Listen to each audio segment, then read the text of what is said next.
ismu itu mesti ya dulu ala musamma. Andai kan orang mengatakan Lata Uzza ini batu yang dipahat oleh si A, dulu pesennya di Muntilan, batunya dari Mojokerto, dulu pas bikin tangannya protol terus disemen, dilakban, bisa nggak jadi Tuhan kalau dengan status seperti itu? Fir'aun misalnya, dulu nggak ada, lahir ngompolan, tahu retoreten, ciliknya malah tahu tipes, terus tua-tua jadi pangeran, aneh nggak tuh? Jadi semua, makanya setiap kemusyrikan itu kata Allah, in hiya illa asmaun samaitumuha antum wa abaukum ma anzalallahu biha min sultan. Coba era Rasulullah itu semua orang kafir Mekah itu kafir. Nabi belum wafat, itu sudah ada 114.000 mukmin semua. Jadi Nabi menangi mayoritas orang menjadi mukmin dari mayoritas kafir, yaitu disebut wara'aitan nasa yadkhuluna fi dinillahi afwaj. Andai kan Nabi Muhammad pakai syariatnya Nabi Nuh, bisa enggak mengislamkan orang sebanyak itu? Enggak bisa kan? Maka ini penting mengenali nasah mansur. Jadi periode cara wong Jawa maksud no tuntas, Robila Tadar itu, pasot tuntas itu, menghabisi itu habis di periode Nabi siapa?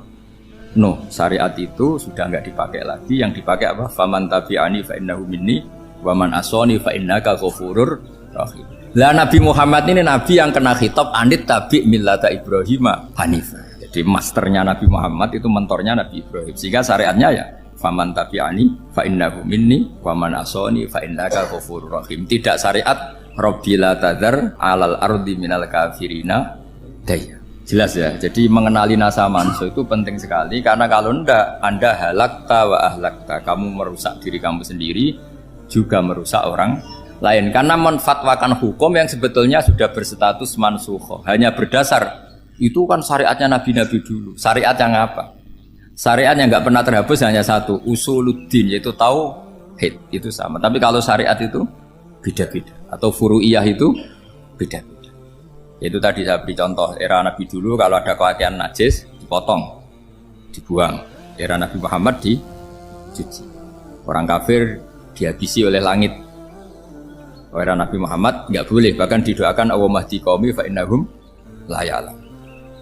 Di Qur'annya apa? Wa in ahadum minal musyrikin astajaraka fa'jirhu hatta yasma'a kalam Allah tsumma ablighu ma'mana. Jadi kalau ada orang kafir nggak boleh main dihabisin mereka, beri peluang untuk mengkaji kitab Allah. Hatta yasma'a kalam Allah. Kalau mereka sudah berpeluang ngaji, harus tsumma ablighu ma'mana, harus dijamin keamanan.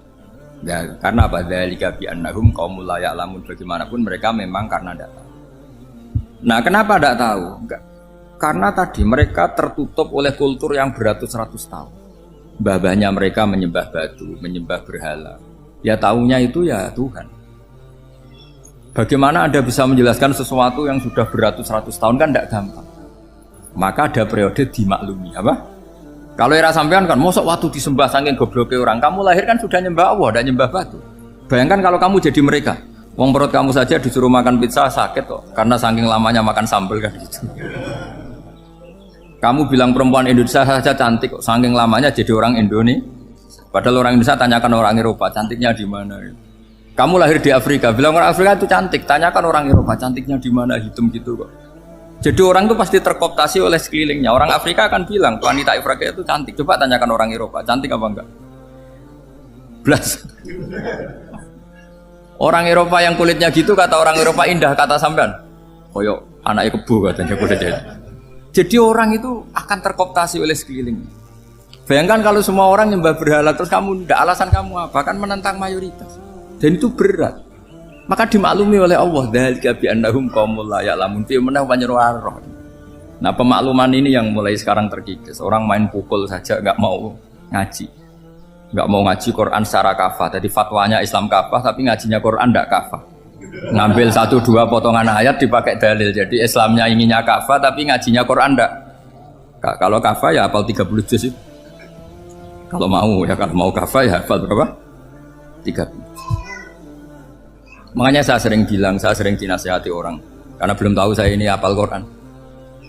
Bapak harusnya Islam itu kafah. Kata saya ya dimulai dari konsep Islam itu kafah dulu, apa ya hafal Quran secara kafah. Jadi ini penting saya utarakan.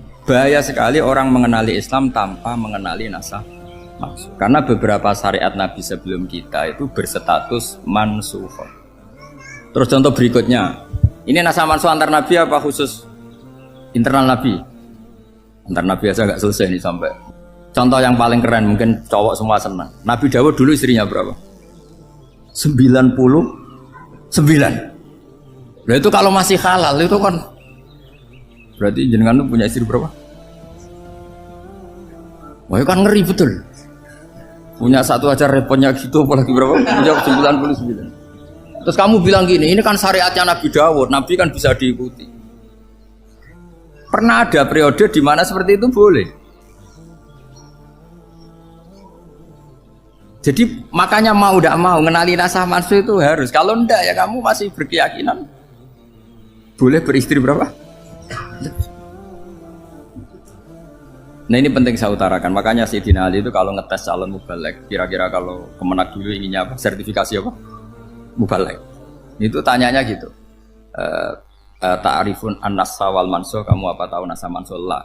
Jawabnya Sayyidina Ali, halak tahu ahlak tahu, kamu orang yang rusak. Karena tadi takutnya ada syariat yang sudah mansukh dipakai. Itu tadi misalnya kita ini tidak umatnya Nabi Nuh, tapi pakai syariat Robbila tadar alal ardi minal kafirina. Terus ketiga begini, misteri manusia itu. Dan ini kita tidak pernah tahu sampai kiamat, tapi ini ilmu harus kita diskusikan. Misalnya saya ini namanya Bahauddin. Saya sekarang hidup sampai 2019 sekarang.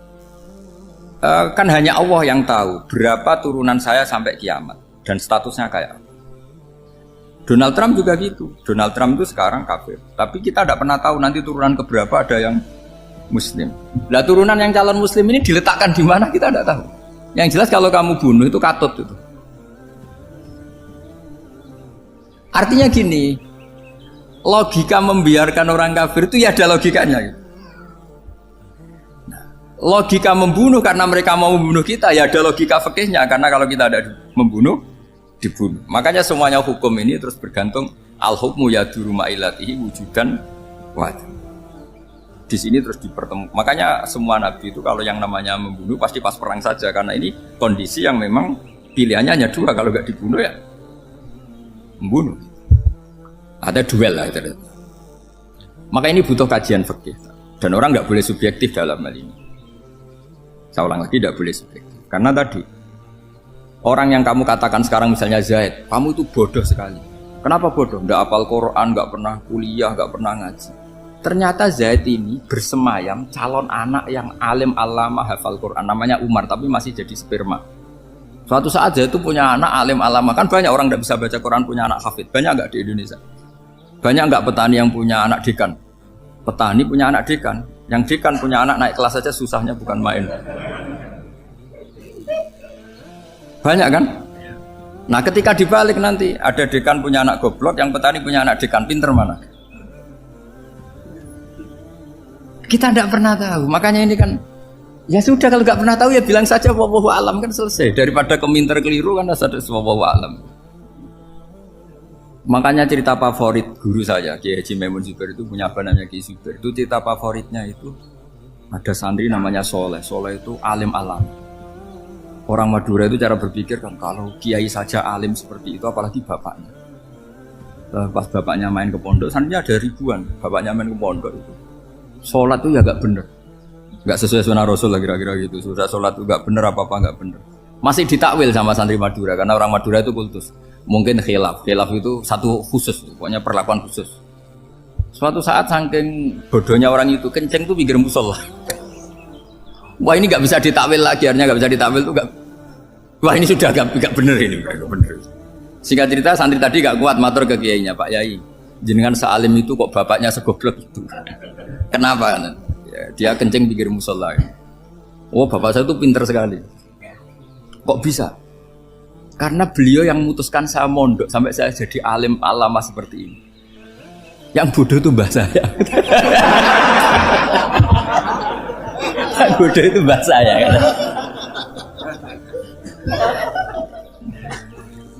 Artinya gini, sekarang misalnya Anda dekan, atau Anda rektor, atau Anda profesor, atau Anda kiai top, mubalek kondang. Anda mau balik kondang terus punya anak, gobloknya bukan main. Atau apalagi anaknya ketangkep KPK. Yang satu anaknya orang bodoh jadi dekan. Kalau kompetisi ini pinter mana juga. Ada ahli metodologi tapi anaknya itu terlibat narkoba. Yang ini petani utun, anaknya dekan. Kira-kira kalau dikompetisikan pinter mana? Anaknya pinter petani tadi gitu. Yang ketika petani kamu vonis bodoh gitu.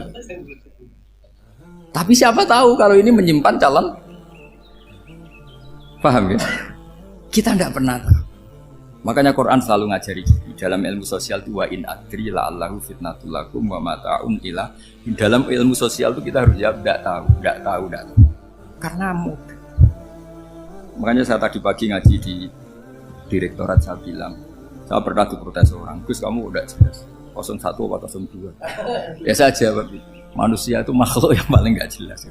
Sekarang soleh suatu saat bisa saja gak soleh. Yang sedang gak soleh suatu saat soleh. Sesuatu yang mungkin rubah kok kamu fanatik itu gimana? Nalarnya itu gimana?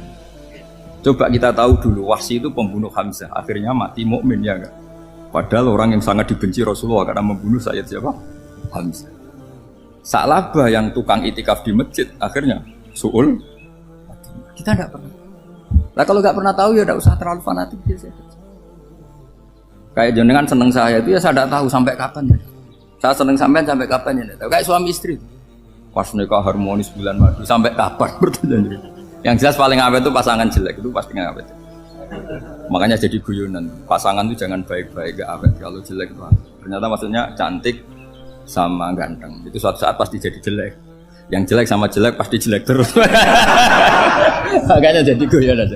Kalau pasangan jelek itu awet katanya, tapi kalau pasangan baik ternyata baik wajahnya itu pasti gak awet. Suatu saat pasti jelek, tapi yang jelek awet karena mulai dulu ya jelek sampai itu awet jeleknya maksudnya bukan ya jelas ya. Jadi saya mohon sekali ini ilmu sampai ndak urusan ini bukan urusan cocok tidak cocok tapi ilmu harus kita dengar bahwa syariatnya para nabi itu yang sifatnya furu'iyah tidak usuliyah tidak tauhid itu potensi rubah sehingga mengkaji nasab mansukh itu satu keharusan seorang ulama.